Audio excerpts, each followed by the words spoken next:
Assalamualaikum warahmatullahi wabarakatuh. Alhamdulillahirabbil alamin wa bihi nasta'inu ala umuri dunya waddin wa ala alihi washabihi ajmain. Asyhadu an la ilaha illallah wahdahu la syarikalah wa asyhadu anna Muhammadan abduhu wa rasuluh alladzi la nabiyya ba'da. Allahumma shalli ala Muhammad wa ala ali Muhammad. Ayah bunda atau sahabat Cenki yang semoga Allah rahmati, bertemu lagi dengan saya. Eh, Semoga apa yang mungkin ilmu-ilmu sebelumnya dari asatid-asatid yang lain bisa bermanfaat, dan semoga hari ini pun ada manfaatnya. Salawat serta salam semoga tercurah kepada junjungan Nabi besar kita, Nabi Muhammad SAW. Sahabat Cenki yang dirahmati Allah, setiap tahun kita melaksanakan saum Ramadan, dan ada satu kewajiban di bulan Ramadan yang Rasulullah sampaikan, yaitu mengenai zakat fitrah. Ya. Hari ini kita akan membicarakan tentang zakat fitrah, dan zakat fitrah itu satu kesatuan dengan saum, ya. Jadi bukan berarti berpisah, seperti karena khawatirnya mungkin ada zakat-zakat yang lain, ya, zakat mal dan segala macamnya. Dan pada dasarnya memang wajib dua-duanya juga dalam kondisi tertentu. Nah ini, lalu apakah sebetulnya zakat fitrah itu? Zakat fitrah itu adalah zakat yang diwajibkan setiap muslim yang mampu, yang dikeluarkan pada bulan Ramadan sebagai bentuk penyucian jiwa dan sebagai cara untuk membantu sesama yang membutuhkan. Pada titik ini, zakat fitrah sangat berbeda dengan zakat mal. Dengan posisi apa yang disampaikan pun, itu zakatnya.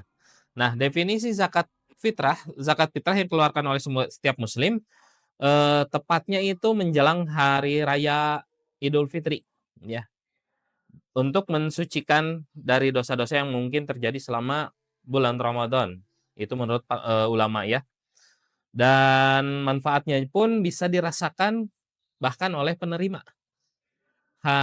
Terpikirkan mungkin, ya, ayah bunda dan sahabat Cenki, memungkinkan bahwa setiap manusia itu tidak selamanya semuanya memiliki harta yang cukup untuk merayakan hari raya.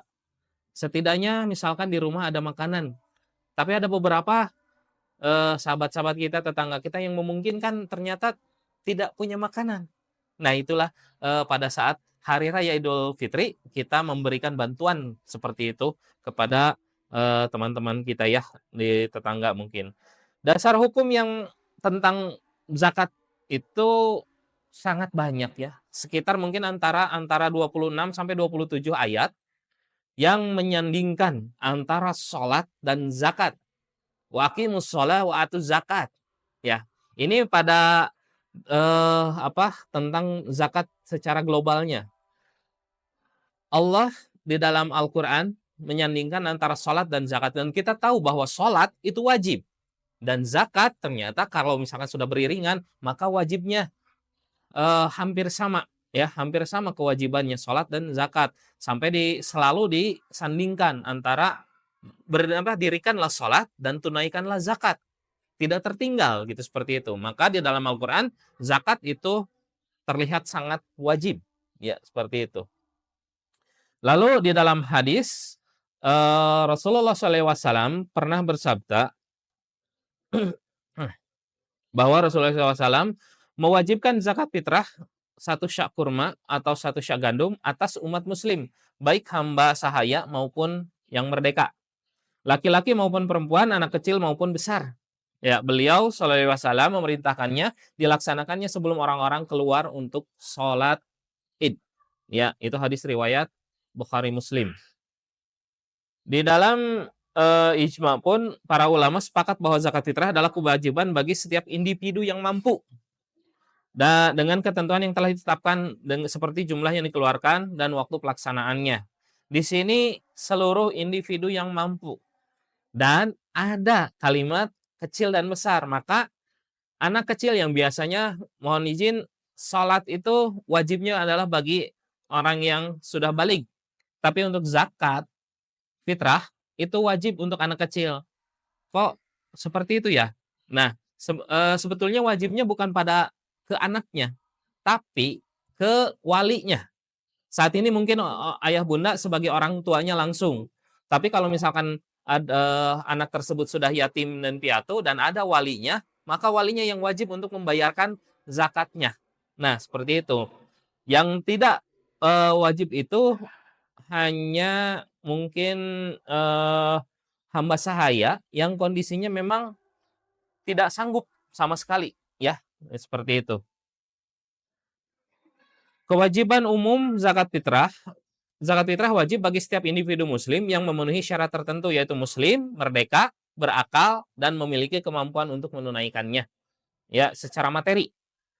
Ini berlaku baik laki-laki ataupun perempuan. Jadi kalau misalkan di dalam satu keluarga ada kepala keluarganya seorang ayah yang wajib, sangat wajib untuk melaksanakannya, yang lainnya adalah tanggungan.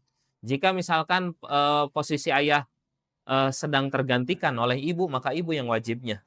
Jika ternyata ayah dan ibu sudah tiada dan memiliki kakak yang sudah balik, maka kakaklah yang memiliki kewajiban, seperti itu. Laki-laki maupun perempuan, seperti itu. Nah, waktu pelaksanaannya dikeluarkan zakat fitrah itu di akhir bulan Ramadan sebetulnya, kalau misalkan dalam hitungan hijriyah, perpindahan antara hari satu ke yang lain itu pada maghrib. Maka sebetulnya bukan pada Ramadan zakat fitrah itu. Di akhir Ramadan memang ada itu dilaksanakan pada tanggal 1 Syawal. Dan waktu pelaksanaannya itu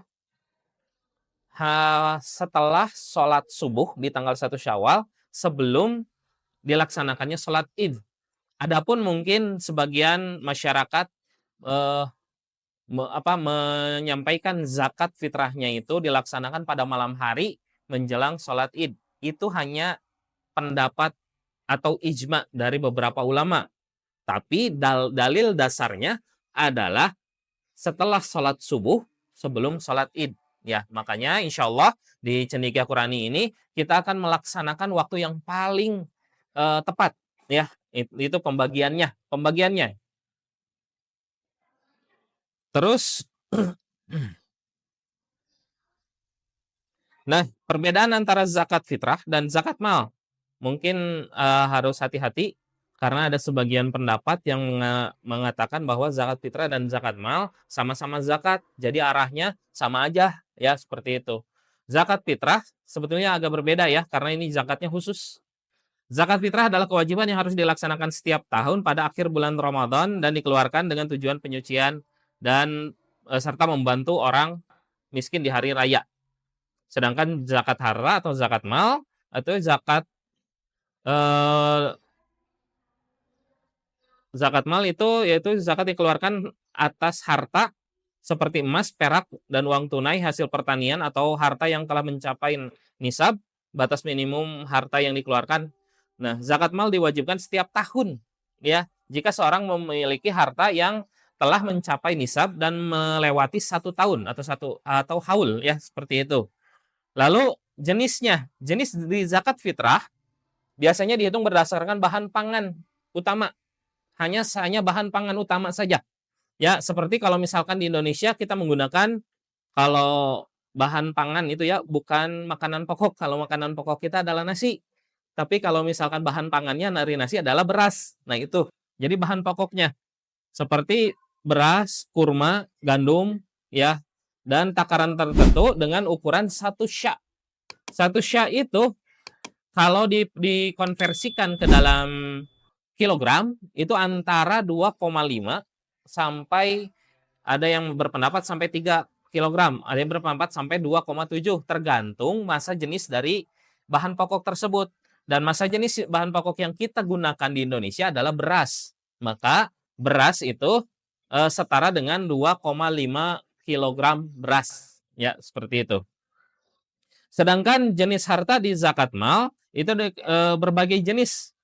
Ya, diantaranya tadi emas, perak, dan binatang ternak, pertanian, segala macamnya, dan itu pun berbeda-beda jumlah dari yang zakatkannya.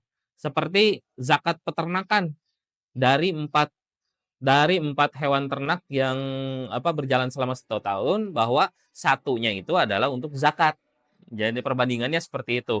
Untuk yang lainnya untuk berbeda antara 2,5 sampai ada yang menyampai 10% juga ya, tergantung dari jenis, hartanya. Nah, waktu pengeluaran zakat fitrah dikeluarkan sebelum sholat Idul Fitri. Nah, sedangkan waktu pengeluaran zakat mal dikeluarkan setiap tahun setelah harta tersebut mencapai nisab atau haul. Nah, ini untuk zakat mal perlu dicek masing-masing ya, ayah bunda atau teman-teman sahabat Cenki, dicek bahwa dalam 1 tahun kita mendapatkan harta berapa. Hati-hati ya, karena zakat itu wajib termasuk zakat mal. Ya. Lalu syarat dan ketentuan zakat fitrah. Kita mengacu kepada zakat fitrah dulu. Kalau zakat mal silahkan misalkan ada yang eh, ayah bunda atau sahabat Cenki yang ingin berkonsultasi langsung ke sini boleh mengenai tentang zakat mal. Nah, sekarang kita masuk ke dalam zakat fitrah. Syarat wajib zakat fitrah meliputi beberapa kriteria yang harus dipenuhi, yaitu secara umum syarat-syaratnya meliputi yang pertama, seorang muslim. Zakat fitrah diwajibkan bagi individu yang beragama Islam, baik laki-laki maupun perempuan, dewasa maupun anak-anak yang merupakan bagian dari umat Islam. Lalu umat yang lain seperti apa? Kita tidak usah pikirkan. Kenapa? Karena kalau misalkan kita di luar Islam, artinya mungkin tidak selamat. Seperti itu saja. Ya. Dan yang kedua adalah mampu secara finansial. Zakat fitrah diwajibkan bagi muslim yang mampu secara finansial. Seorang dianggap mampu jika memiliki harta lebih dari kebutuhan pokoknya pada akhir Ramadan. Ya. Terus yang selanjutnya adalah merdeka. Walaupun ini ada perbedaan pendapat, jadi ada hamba sahaya dan ada yang merdeka. Kalau misalkan merdeka itu sudah jelas wajib. Bagi hamba sahaya ada beberapa perbedaan pendapat. Ada yang tidak mewajibkan, ulama itu, dan ada mengatakan kalau misalkan hamba sahaya tersebut mampu dan memiliki harta, karena mungkin tuannya itu tetap memberikan harta yang cukup, maka boleh untuk membayar zakat si hamba sahaya tersebut. Lalu waktunya yaitu zakat fitrah diwajibkan setiap muslim yang tadi saya sebutkan, yaitu setelah sholat subuh sebelum sholat id. Maka mohon izin ini bagi mungkin masyarakat tertentu yang secara luas terkadang bahasanya yang agak mungkin bahkan setelah bahasa diambil, ternyata kalau menitipkan zakat fitrah ke amil zakat itu di hari manapun itu dibolehkan. Tapi kalimatnya bukan membayar zakat. Karena membayar zakat itu harus pada setelah sholat subuh dan sebelum sholat id. Tapi kalau misalkan ke amil itu menitipkan ya. Jadi ayah bunda dan mungkin sahabat Cenki dan masyarakat tertentu kalau misalkan datang ke amilin, kalimatnya adalah saya menitipkan zakat fitrah ini semoga bisa disalurkan nanti sebelum sholat id. Ya, seperti itu. Maka akadnya jelas itu adalah menitipkan dan itu dibolehkan untuk menitipkan ke amil zakat. Kalau misalkan ternyata mau langsung dibayarkan pada setelah sholat subuh dan sebelum sholat id, boleh. Itu tidak ada larangan. Ya, langsung saja.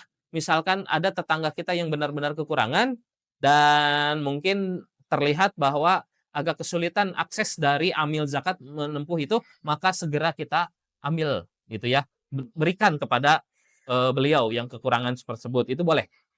Terus tanggungan keluarga, zakat fitrah tidak hanya diwajibkan atas individu tetapi juga atas keluarga yang menjadi tanggungan seseorang. Orang tua atau kepala keluarga diwajibkan membayar zakat untuk dirinya dan tanggungannya, istri dan anaknya, seperti itu.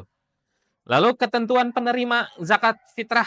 Nah ini untuk zakat fitrah ada ketentuannya.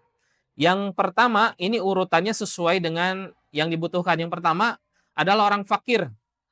Orang fakir itu, orang fakir dan miskin itu benar-benar sebagai orang yang kekurangan. Perbedaannya, orang fakir, eh, logikanya seperti ini, sederhananya. Orang fakir, dia bangun dan dia tidak tahu mau makan apa hari ini, apalagi besok.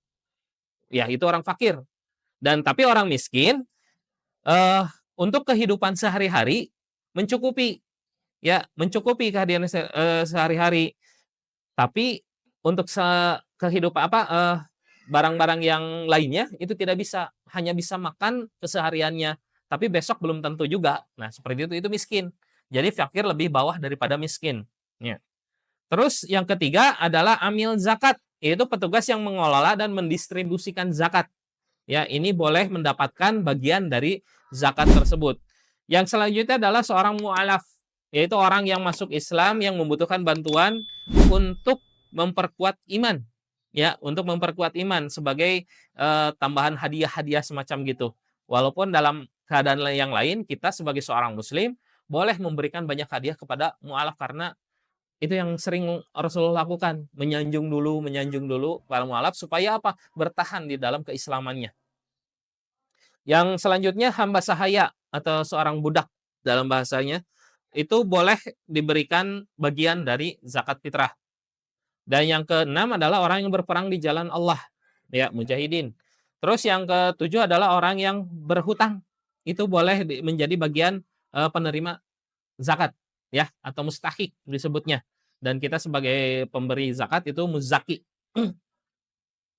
Waktu pembayaran zakat fitrah wajib dikeluarkan sebelum salat Id. Ya, tadi udah mohon maaf diulang-ulang, maaf. Cara pembayaran zakat fitrah itu boleh, ayah bunda, sahabat Cenki, pembayaran zakat fitrah tidak ditentukan tok seperti uang saja. Karena apa? Kalau uang itu hanya pilihan. Dasarnya untuk pembayaran zakat fitrah adalah bahan pokok yang sehari-hari kita makan. Jika kita memakan bahan pokoknya adalah nasi yang terbuat dari beras, maka kita menzakatkan adalah beras yang paling afdol, ya. Berarti yang paling afdol adalah kita menzakatkan langsung berasnya. Itu sangat dibolehkan. Nah, terus bagaimana kalau misalkan apa ya, untuk mempermudah kita ganti dengan uang, maka boleh sekali dengan menggunakan uang. Dan ketentuannya adalah, nah, kalau misalkan kita menggunakan uang, maka ayah bunda dan sahabat Cenki mohon izin perlu dipahamkan bahwa beras yang selalu kita konsumsi setiap hari itu kita harus tahu nilainya. Kalau kita menggunakan uang, contohnya misalkan beras yang kita makan 12.000 rupiah per kilogram. Dalam kilogram ya, bukan liter, karena beda lagi kalau liter. 12.000 per kilogram, maka zakatnya langsung dikalikan 2,5, maka menjadi sekitar 30.000 untuk satu jiwa. Untuk satu jiwa 30.000 kalau diuangkan. Jika berasnya ternyata 15.000, maka dikalikan 2,5 menjadi sekitar berapa ya? 37.500 ya, atau misalkan yang standar sekarang dari Kementerian Agama mengeluarkan untuk Kabupaten Bandung itu 38.000. Tapi itu bukan harus segitu, tidak.